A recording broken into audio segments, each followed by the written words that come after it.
Olá pessoal, então conforme prometido, vim mostrar para vocês as páginas finais do meu caderno. A gente tem já um vídeo anterior que eu mostro essas primeiras páginas, que eu explico sobre elas, então eu não vou falar de tudo não. Para quem viu, eu acabo mostrando esse aqui. Ai gente, olha o som lá fora, espero que não te atrapalhe. Mas esse aqui do granito de areia. E aí, olha só, aqui eu comecei até colando uns post-its em cima, só para ficar mais fácil de vocês entenderem. Eu fiz o título e fui categorizando as 4 partes do livro, né, em circunstâncias diferentes. Aqui eu sigo aquela diagramação que eu já falei com vocês, da esquerda para a direita. Se vocês não sabem muito bem sobre isso, eu super recomendo a playlist sobre o Rabiscando, a gente aprende, que tá aqui no YouTube, tá bem? Então, eu já falei com vocês que cada cor representa uma disciplina daquele momento, então todos esses azuis dizem respeito a uma mesma disciplina. Aqui eu sigo essa ordem, né? Então, 1, 2, 3, 4 e vai seguindo. Aqui a gente tá falando sobre a Idade Moderna. Vou seguindo aqui a questão de colunas. Essa já é uma segunda disciplina, que eu tô falando sobre filosofias históricas, enfim. E daí eu optei por falar só sobre cada um. No caso, a gente estava estudando o Hegel e o Marx para a primeira prova. E olha só, aqui eu tentei brincar um pouco com aquela ideia da estrutura do método Cornell, que é aquele que a gente deixa a lateral livre, né, para as palavras-chave, enfim. E aí eu coloquei um ponto de conexão entre os dois, me ajudou bastante na hora da prova. Isso aqui eu tava falando sobre o Brasil, então vocês vão ver que vão ter bastante. Geralmente eu deixo para fazer esses resumos quando tá chegando a avaliação. É uma forma de eu perceber se aquela minha leitura foi boa mesmo e poder revisar, né? Então aqui eu só separei a página em duas. Aqui eu não segui ordem, então às vezes eu não sigo ordem. Tem alguns que ficam bonitos, outros não. Esse aqui é porque o título chamava Liberdade é uma calça azul desbotada, sei lá, alguma coisa do tipo. E daí eu fiz essa calça aqui pra eu lembrar, que era a ideia da calça jeans, enfim, estavam falando de cultura. Então aqui continua essa história do Brasil, olha, na sequência. A gente começou a falar de Nietzsche, eu percebi que só isso aqui que eu fiz já foi suficiente, então eu gosto muito de perceber como que às vezes o resumo visual não precisa estar completo para ele já fazer sentido, né? No meu caso, eu tinha um objetivo que era essa avaliação, mas pode ser inclusive para o seu entendimento. Aqui a gente estava falando do João Goulart, eu tentei desenhar a carinha dele. Então aqui a gente segue, ó, se eu fui fazendo fora de uma ordem, depois eu coloco o número para eu conseguir me localizar. Então tá 1, 2, o 3 e o 4. Aqui tá vendo? Aqui eu já tentei brincar um pouco, em vez de fazer com a caneta preta, que eu tava fazendo aqui, eu resolvi fazer com a caneta mais grossa, né? A canetinha. Aqui a gente tava falando sobre cultura, o Clube da Esquina, festivais de canção. E aí eu optei só por fazer algum elemento que remetesse a isso que estava sendo escrito. Esse que eu gostei bastante, que é essa ideia de caminho, as coisas que foram acontecendo ao longo dos anos 80 para ter um panorama geral. Esse aqui é o meu xodozinho, a gente estava falando sobre o Lula, né, o governo e sobre o momento do lulismo, e aí eu desenhei uma Lula, né, gente? Eu fiz só esse desenho super descompromissado e depois eu fui colocando essas palavras e eu vi que deu perfeito, assim, foi muito bom, não foi planejado que coubesse perfeitamente assim, mas deu super certo. Aqui eu tô falando sobre a breve história do feminismo, daí eu fiz uma mão, um punho com uma tatuagem.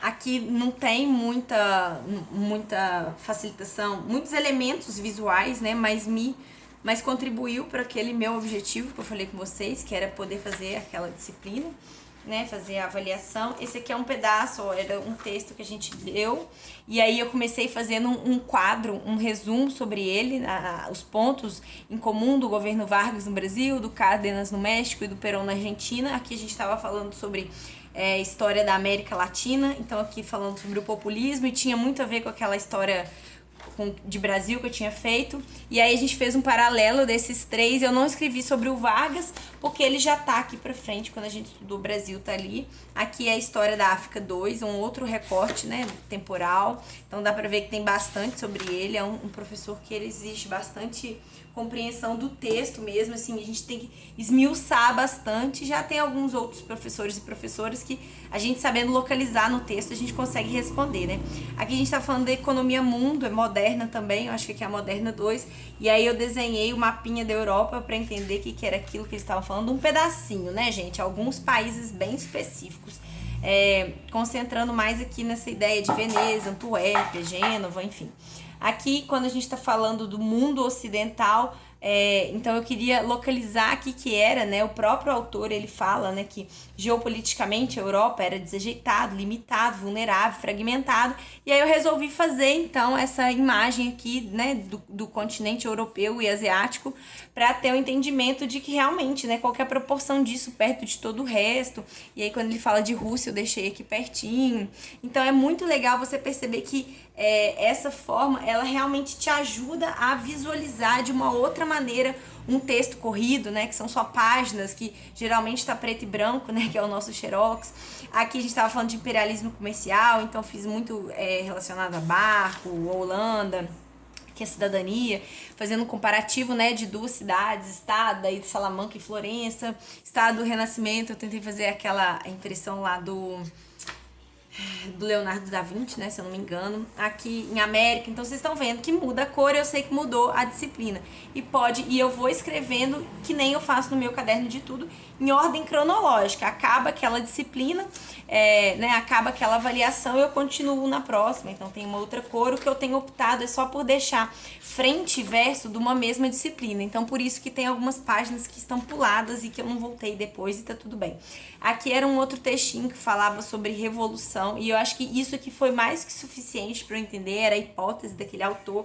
E para isso, para chegar nisso aqui super simplificado, eu fiz essa série de post-its para conseguir responder a questão que a professora tinha solicitado, e daí eu deixei aqui para eu me lembrar. Aqui a gente estava falando sobre a luta de guerrilha, e aí eu fiz essa formatação depois que eu fui percebendo que era como se fosse um passo a passo, né? O autor, ele disponibiliza esse entendimento, o Che Guevara, no caso, né? Um entendimento que é um passo a passo, né? Que qual que é o objetivo dessa luta guerrilheira, qual que é o horizonte, o tempo inteiro ele tá falando de um futuro. E aí, para mim, fazia todo sentido fazer essa forma, né? Essa representação. Aqui estavam falando do Fanon, dos Condenados da Terra, que também ainda é da história do continente africano. E aí dá pra ver que tem bastante escrito, vai até aqui, ó, 4 páginas. Mas era um livro muito gigante mesmo, e isso aqui foi mais que suficiente para fazer uma avaliação de, sei lá, 10 páginas. Mais partes, né? Vocês vão vendo que varia muito do conteúdo, do tipo de avaliação que vai ser solicitada, que a gente vê que eu voltei já para a idade moderna de novo, e aí a gente está falando de idade moderna só na Europa, né? Então, sobrevivência dos valores republicanos. Então, eu desenhei aqui, né, essa referência, né, lá na Itália, enfim.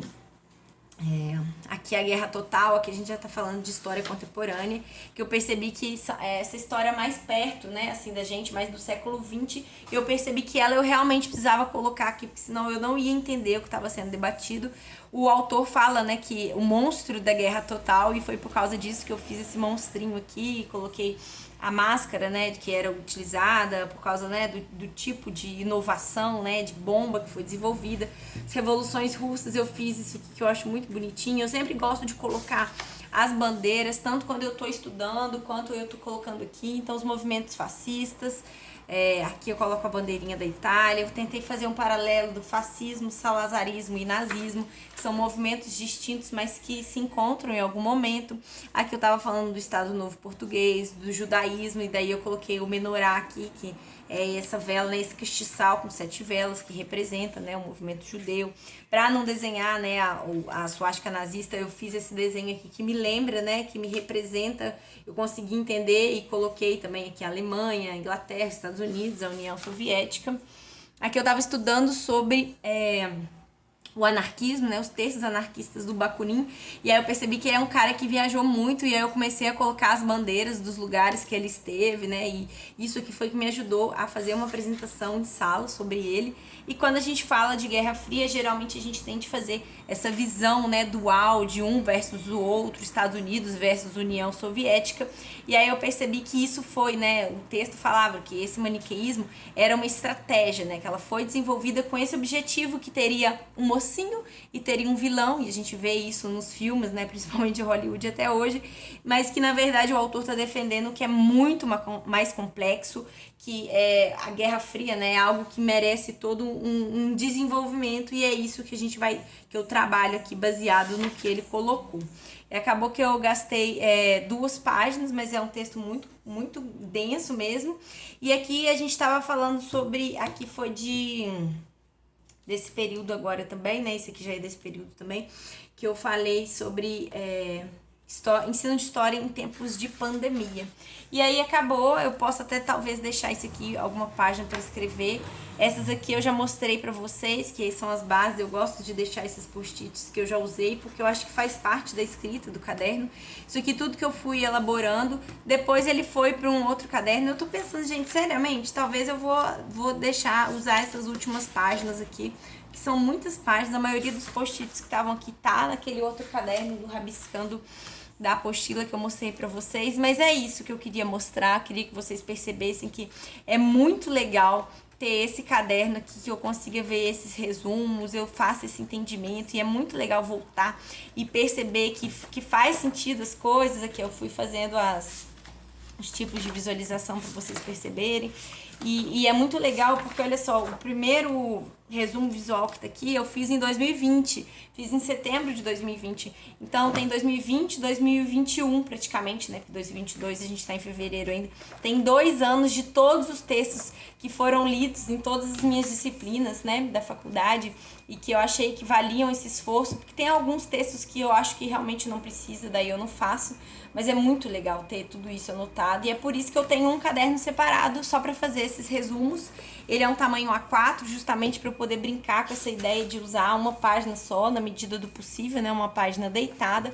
Mas o meu próximo caderno com esse objetivo, eu até já mostrei para vocês, vai ser aquele que eu comecei a fazer os resumos visuais da ONU, né, que eu trabalhei nesse ano de 2021, no final, né, em outubro. E aí eu vou mostrar rapidinho pra vocês, olha, os post-its que sempre ajudam. Eu não gosto muito, mas eu acho que tem momentos que eles são importantes. Eu imprimi aqui antes pra eu sempre ter esses ícones que eram representativos, as pessoas, à medida que elas falavam, eu desenhava, que sempre era uma estrutura inicial. Eu gosto sempre de sumarizar o que vai ser discutido, né, tanto online quanto que tá no texto mesmo, mais pessoas, as cores do ano. E aí esse aqui foi o primeiro. Aqui eu faço de novo, né, aquela estrutura. Eu vi que essa folha é muito lisa, então eu optei por pular um segundo. Esse aqui eu achei que ficou muito bonitinho, é o meu chuchuzinho, eu gostei demais. Fazer essa ideia da cidade fragmentada, de 2 lados. E aqui eu coloquei todas as referências, todos os estudos que foram possíveis de novo. A folha é muito fininha, então é uma estratégia que você pode ter, se você gosta, né? Eu gostei muito desse caderno lá da Detel Papelaria, mas não dava pra fazer frente e verso igual eu fazia nesse aqui, porque esse aqui, a gramatura dele, olha, 128 gramas, então ele é bem... Ele foi feito, acho que inclusive dá pra fazer aquarela com ele, né? Usar essas referências mais líquidas, né? Aquosas. Aqui não dava, não era possível, mas eu fiz com o que eu tinha, porque eu queria muito ter essa visão. Então, se no outro eu gosto de trabalhar com uma ideia de A4, aqui eu tinha essa possibilidade de trabalhar com um A3, né? Que são 2 páginas de A4, então dá pra ter essa ideia, e geralmente eram palestras de 2 a 3 horas, que estão todas sintetizadas em 2 páginas A4, que tem esse todo. Então sempre fazia a pessoa à medida que ela ia falando, e foi muito legal esse trabalho. Inclusive isso eu tenho que colocar lá no Rabiscando, a gente aprende. Eu vou ver se eu coloco lá alguns resuminhos que eu fui fazendo, que tinha a ver com o tema. Esse também eu gostei bastante da forma como que ficou. E aqui um outro trabalho que eu fiz para um curso que eu fiz lá na Doméstica de 11 coisas sobre mim. Então aqui foi meio que o rascunho, as ideias iniciais. Eu pedi para uns amigos e conhecidos me falarem sobre mim. E aí então foi esse o trabalho final. E eu tô pensando, tendendo a começar a fazer os resumos a partir dessas folhas aqui. Tem um caderno com bastante folhas, vai ser muito legal essa possibilidade. Mas igual eu mostrei pra vocês, eu acho que talvez valha a pena eu acabar essas páginas aqui, que são bastante, são consideráveis. Inclusive eu vi algumas brancas aqui, né, à medida que a gente foi falando. E eu acho que eu vou voltar e vou completar esse caderno, porque eu não gosto desse tanto de página sobrando. Aqui eu comecei a fazer aquela estrutura, então quem vê no vídeo anterior vai entender exatamente isso que eu fui explicando. Por fim, eu percebi que fazia mais sentido eu ter o meu caderno de ícones, né, que são essas referências que eu acho que vale a pena mostrar aqui pra vocês também, porque ele é um apoio a esses dois cadernos A4 aqui. Então eu vou mostrar pra vocês como que tá ficando a minha biblioteca de ícones. Eu gosto de usar páginas duplas, por isso que eu soltei aquela primeira. Então aqui, ó, dá pra vocês verem lá quando tá falando de Gênova, de Veneza. Às vezes eu faço aqui pra testar e depois eu faço lá. Às vezes eu faço lá e depois deixo aqui pra ficar de arquivo, né? Isso aqui é a minha coisinha de canetinha, ó, que eu faço. De vez em quando eu quero exercitar, eu começo fazendo isso aqui pra soltar a mão. As bandeiras, que eu acho muito legal de colocar pra me localizar. Que o pavão comecei a fazer, eu tava percebendo que não tava muito igual, mas depois que eu colori 1 e 2, eu vi que o problema era a cor. E aí quando eu colori esses dois, os outros ficaram fáceis de reconhecer, posturas de yoga. Aqui é o socialismo, o futuro, e aí eu vou trabalhando, né, com essas brincadeiras aqui do ONU Habitat, dá pra ver até que eu colori, né, porque lá eu tava usando aquela ideia colorida, já nos meus resumos pra mim eu não uso muita cor, né, só a cor da disciplina. O curso da Scriberia, que foi aquele que eu fiz, aquele exercício que eu mostrei no caderno pra vocês. E aqui começam as anotações desse período letivo mesmo, então a maioria dos resumos que eu fiz, que estão nas páginas finais daquele aqui, a máscara que eu mostrei pra vocês, eu fiz aqui. Não foram muitos, mas é uma forma de deixar registrado e vai seguindo, eu que faço esses quadrinhos. Bom, é isso, desculpa se tá um pouco atropelado, que meu tempo tá corrido, já já a minha filha vai vir aqui querer brincar, minha atenção, mas eu não queria deixar de fazer isso que eu combinei com vocês. Então, um pouco do tour, essa segunda parte desse meu caderno, esse próximo que vai começar a ser utilizado, mas eu acho que eu vou acabar as folhas desse, e esse meu apoio, que é esse meu caderno de ícones, essa minha biblioteca. Se vocês tiverem qualquer dúvida, não deixem de acessar a playlist que eu tenho aqui sobre o Rabiscando a Gente Aprende, o próprio Instagram do Rabiscando a Gente Aprende, que eu já falei bastante sobre isso, e eu pretendo lançar um novo curso assim que encerrar esse do Caderno e Caneta lá no Apoia-se, tá bom? Que vai ser sobre, eu não sei se o próximo vai ser sobre facilitação gráfica e visual, mas em breve, ainda em 2022, eu vou lançar esse curso. Então, se vocês tiverem interesse, deixem aqui nos comentários para eu saber também o que mais vocês querem saber. E muito obrigada, não deixem de curtir, de seguir o canal, e qualquer dúvida, qualquer sugestão, não deixem de me contatar. É isso.